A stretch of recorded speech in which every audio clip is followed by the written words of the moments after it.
একেই বলে অজেয় অমর অখণ্ড সৌভাগ্য। ষড়যন্ত্র করেছিলাম একজনকে চিরনিদ্রায় পাঠানোর, কিন্তু এখন 3 জনে চিরনিদ্রায় যাবে।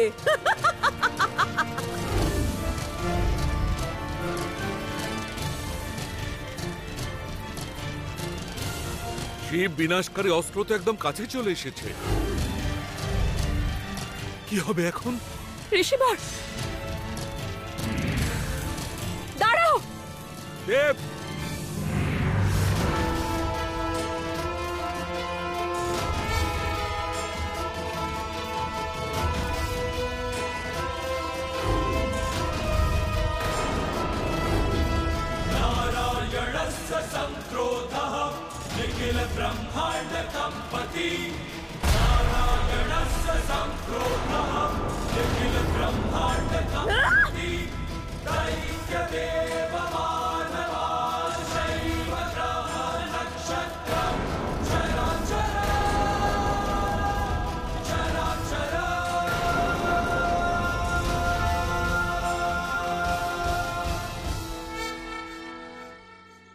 অসম্ভব!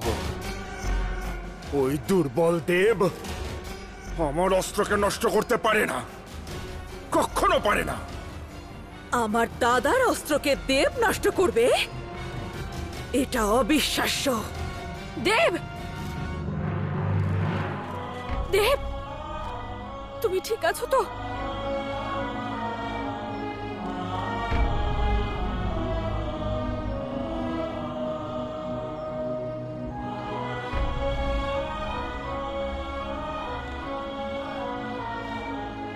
নারায়ণ, শিব,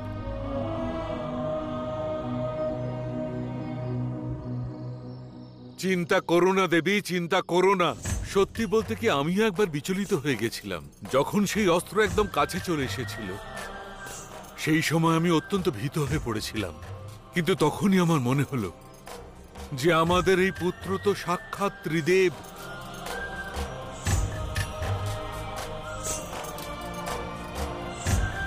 সমস্ত সংসারের সংকট মোচনকারী।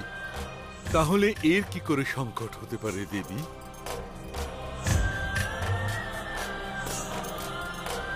মা, আমার মধ্যেও শক্তি আছে। ভাই শিব আর ভাই নারায়ণ আজ আমাকে আমার শক্তির সঙ্গে পরিচয় করিয়ে দিয়েছে। এবার সংকটকালে তোমার এই পুত্র সুরক্ষার স্তম্ভ হয়ে দাঁড়াতে পারবে মা।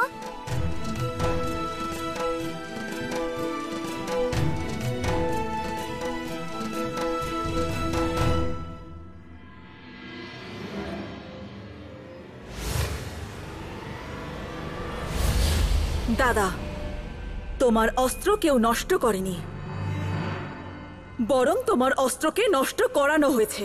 কে করিয়েছে? শিশু ভোলানাথ। শিশু ভোলানাথ, শিশু ভোলানাথ, শিশু ভোলানাথ! এই শিশু ভোলানাথ সব সময় আমার সফলতার পথের কাঁটা হয়ে দাঁড়ায়। এই ত্রিলোক বিজেতা তারকাসুরকে ওর কারণেই পরাজয়ের মুখ দেখতে হয়। আমায় ভাবতে হবে কিভাবে ওকে পরাস্ত করা যায়। এখন মনে হয় একটাই পথ খোলা আছে মা, আর আমি সেই পথটাই বেছে নেব। কোন পথ? মহাসংগ্রামের পথ। এবার যুদ্ধ হবে, শুধু যুদ্ধ। ত্রিলোকের রক্ষক এবং ত্রিলোক বিজেতা তারকাসুরের মধ্যে। এই ত্রিলোককে আমি যুদ্ধের বিভীষিকায় মুড়ে ফেলব, হাহাকার ছড়িয়ে দেব, সবার চিতা আমি জ্বালাবো। শিশু ভোলানাথ, তোর জন্যই আগুন জ্বলবে ত্রিলোকে, পুড়ে ছাই হয়ে যাবে এই ত্রিলোক। আর তুমি কিচ্ছু করতে পারবে না।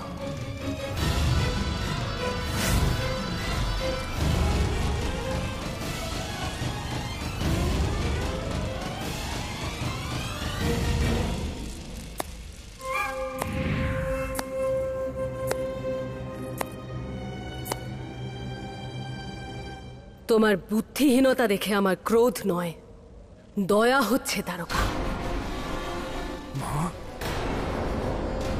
আমার লক্ষ্য সন্ধানকে নির্বুদ্ধিতা বলছেন, উৎসাহ না দিয়ে ব্যঙ্গ করছেন। আমি যা করছি আমাকে করতে দিন মা। ঠিক আছে, বাধা দেব না তোমায়। যাও, ত্রিলোক বিনাশ করো, যাও। কিন্তু তারপর তুমি রাজত্ব কোথায় করবে সেটাও ভেবে দেখো। যুদ্ধের বিভীষিকায় ভস্ম হয়ে যাওয়া, শ্মশান হয়ে যাওয়া ভূখণ্ডে, নাকি সেখানে পড়ে থাকা কঙ্কালদের উপর? তারকা ক্রোধ বুদ্ধি নাশ করে, তাই যে কোনো সিদ্ধান্ত ক্রোধের বশে নয়, মনকে শান্ত করে নিতে হয়। আর একটা কথা সারা জীবনের মতন মনে রাখার চেষ্টা করো, যে যতক্ষণ শিব শিশুরূপে আছে তুমি সুরক্ষিত। তাই চেষ্টা করো যাতে সে যেন চিরটাকাল শিশুরূপেই থাকে। ধৈর্য ধরো আর সব সময় সতর্ক থাকো। ঠিক আছে মা। কিছু মাথায় ঢুকলো অজমুখী? হ্যাঁ দাদা, বুঝে গেছি। তোমার দায়িত্ব এই শিশু ভোলানাথের উপর কড়া নজর রাখার। দাদা আমার অমর মহান, কি সৌভাগ্য আমার।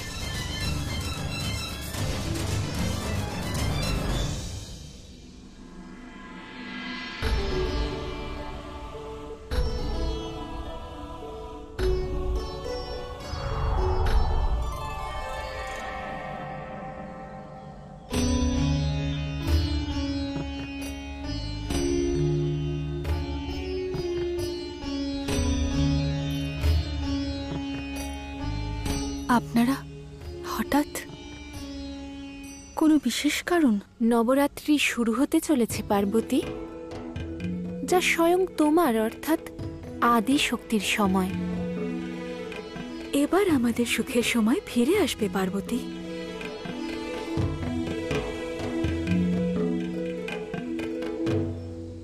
আমি স্বপ্ন দেখা ছেড়ে দিয়েছি বোন, কারণ যখন যেটা হবার, যেভাবে হবার, মহাদেবের ইচ্ছেতেই হয়ে থাকে। তাহলে ব্যর্থ আশা কেন, আর নিরর্থক প্রয়াসই বা কেন? ব্যর্থ আশা আর নিরর্থক প্রয়াস নয়, মহাদেব এখন আমাদের আনন্দের দিন ফিরিয়ে দিতে চলেছেন।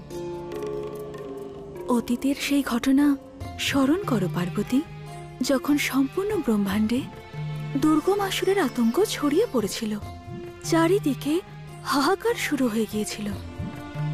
যখন ব্রহ্মাদেব আর বিষ্ণুদেবের সঙ্গে সমস্ত দেবদেবী মহাদেবের শরণাপন্ন হয়েছিলেন।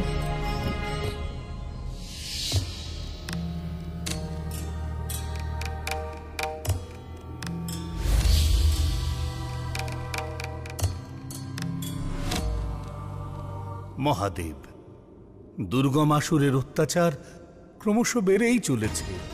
ওর আতঙ্কে সমস্ত ত্রিলোক কাঁপছে। আর সমস্যা হলো এটা যে কোনো দেবতাই ওকে বিনাশ করতে সক্ষম হচ্ছেন না। তাকে তো আপনিই বরদান দিয়েছেন ব্রহ্মদেব, যে তার বধ শুধুমাত্র একজন স্ত্রী করতে পারবে। কিন্তু সেই স্ত্রী কে হবে মহাদেব?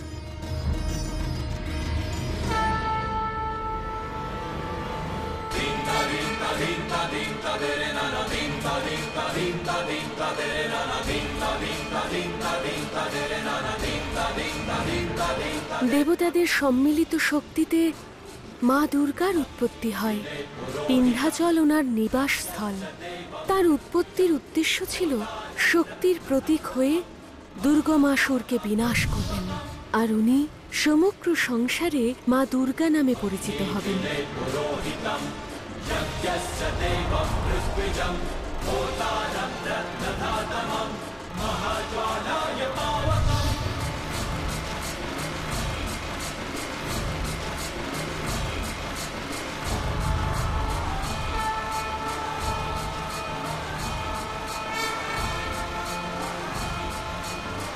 তোমার বিনাশ নিশ্চিত দুর্গমাসুর।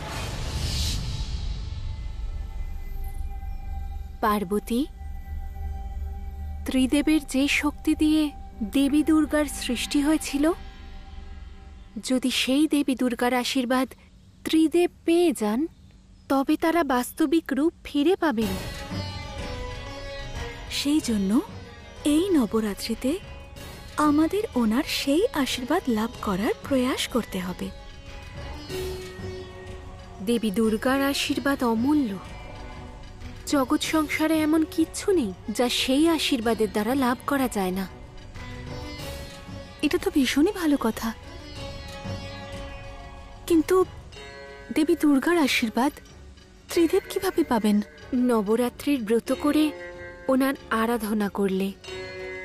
তার অর্থ হলো, যদি শিশু ভোলানাথ নবরাত্রির ব্রত পালন করেন, তাহলে তিনি দেবী দুর্গার আশীর্বাদ পাবেন আর উনি মহাদেব হয়ে যাবেন। হ্যাঁ, আর শিশু ভোলানাথ নিজের রূপ ফিরে পেলেই দেব আর নারায়ণ ওনাদের বাস্তবিক রূপে ফিরে আসতে পারবেন। বুঝতে পেরেছি।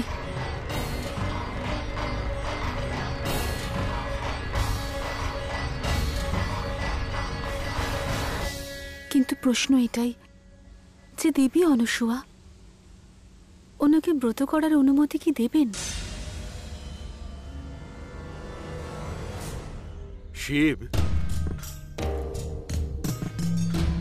আজ তোমার মাতা তোমাকে লাল পুষ্প আনবার জন্য বলেছেন, কিন্তু বাবা সমস্যাটা হলো যে সেই বিশেষ লাল পুষ্প গভীর বনেই পাওয়া যায়। সেই জন্য আমাদের তিনজনকে বনেই যেতে হবে। বাবা, তুমি জানো দীপদাদাও নিজের শক্তির ব্যাপারে বুঝতে পেরেছে। হ্যাঁ মূঢ়, আর এই ব্যাপারে আমি খুবই সন্তুষ্ট যে নারায়ণ আর শিবের মতোই দেবও নিজেকে সুরক্ষিত রাখতে সক্ষম হয়েছে। বাবা, কেবল আমি অবশিষ্ট। আমার শক্তির জ্ঞান প্রাপ্তি কবে হবে? হয়ে যাবে পুত্র, সঠিক সময়ে তুমিও জ্ঞান লাভ করবে। পিতা সঠিক বলছেন মূঢ়। প্রতিটি ঘটনা, প্রতিটি কাজ, এমনকি প্রতিটি নিঃশ্বাসেরও সময় নির্ধারিত করা থাকে। সঠিক সময়ের আগে কিছুই হয় না। এর মানে আমিও আমার শক্তি সম্পর্কে অবগত হব। অবশ্যই, যাওয়া যাক, এসো।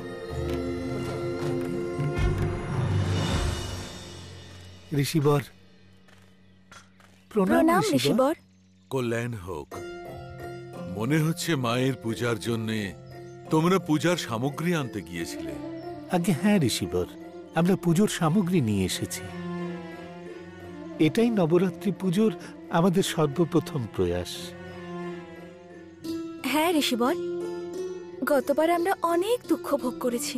সুখ হোক দুঃখ হোক, পুজো তো মানুষের সবসময় করা উচিত, কারণ এই পুজো, পাঠ, ব্রত, আচার, এইসব পূজার্চনাই তো সমস্ত রকমের রোগ ব্যাধি, বাধা বিঘ্নকে নিবারণ করার এক অমোঘ মন্ত্র।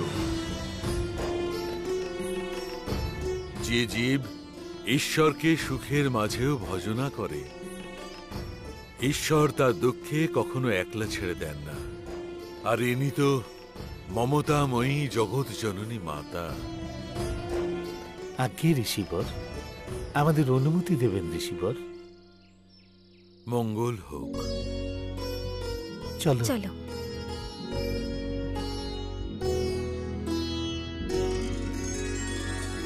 পিতা, এই নবরাত্রিতে কি হয়? পুত্র, 9 দিন আর 9 রাত্রি চলা বিশেষ পূজাকে নবরাত্রি বলা হয়। কার পুজো করা হয় নবরাত্রিতে? বিশেষ রূপে মাতা দুর্গা, আর তাঁর 9 রূপের পূজা করা হয় নবরাত্রিতে। বছরে 2 বার নবরাত্রির পুজো হয়। একটা তো এই মাসে, চৈত্র মাসে, যাকে চৈত্র নবরাত্রি বা বাস্তিক নবরাত্রি বলা হয়, আর দ্বিতীয়টি আশ্বিন মাসে হয়ে থাকে, শারদীয় নবরাত্রি। এই পূজাতে 9 দিন ধরে ব্রত রাখতে হয়। প্রত্যেক দিন মা দুর্গার বিভিন্ন রূপের পুজো করা হয়ে থাকে। বিভিন্ন রূপের নাম কি বাবা? শৈলপুত্রী, ব্রহ্মচারিণী, চন্দ্রঘণ্টা, কুষ্মান্ডা, স্কন্দমাতা, কাত্যায়নী, কালরাত্রি মহাগৌরী আর মা সিদ্ধিদাত্রী। এই হচ্ছে মা দুর্গার 9টি রূপের নাম। প্রতিদিন পবিত্রতা সহকারে ব্রত রেখে মায়ের পুজো করে। মা সেই ব্রতের সমস্ত মনস্কামনা ব্রতের অন্তিম দিনে মা সিদ্ধিদাত্রীর অবতারে পূরণ করে দেন। মা কোনো ভক্তকে বঞ্চিত করেন না শিব। যারা ব্রত করেন দেবী দুর্গা কি তাদের সব মনের ইচ্ছেই পূরণ করেন? হ্যাঁ শিব, মা এতই দয়ালু, যারা ব্রত করে তাদের সমস্ত মনস্কামনা পূরণ করে দেন।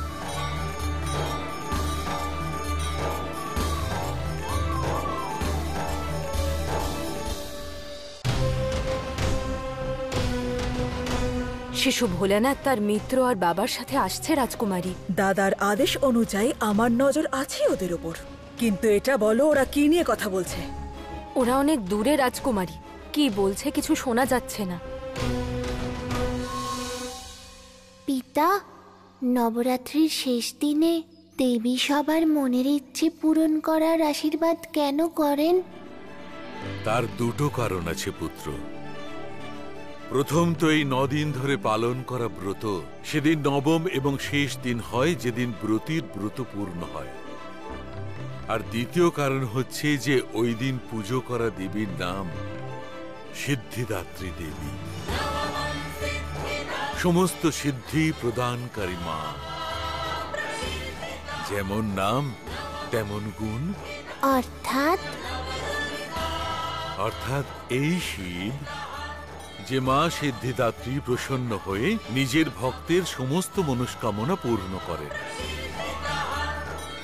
মা খুব দয়ালু পুত্র, নিজের সন্তানদের শুধু দান করতেই জানে।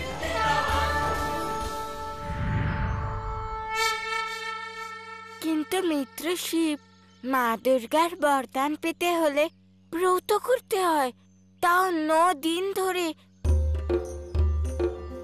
একটা কথা বলো মিত্র। কি মূঢ় মানুষ 9 দিন ধরে কি করে এরকম ব্রত করে? আমি তো 9 ঘন্টাও ব্রত করতে পারি না।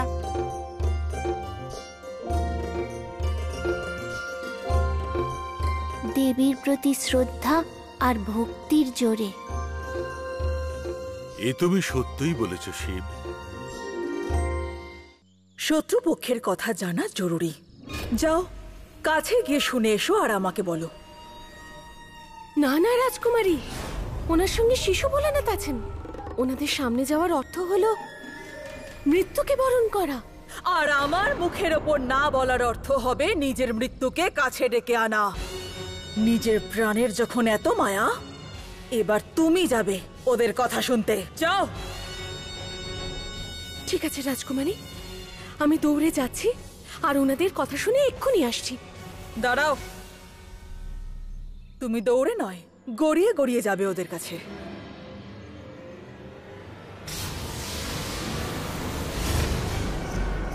এবার যাও আর শোনো ওদের সব কথা।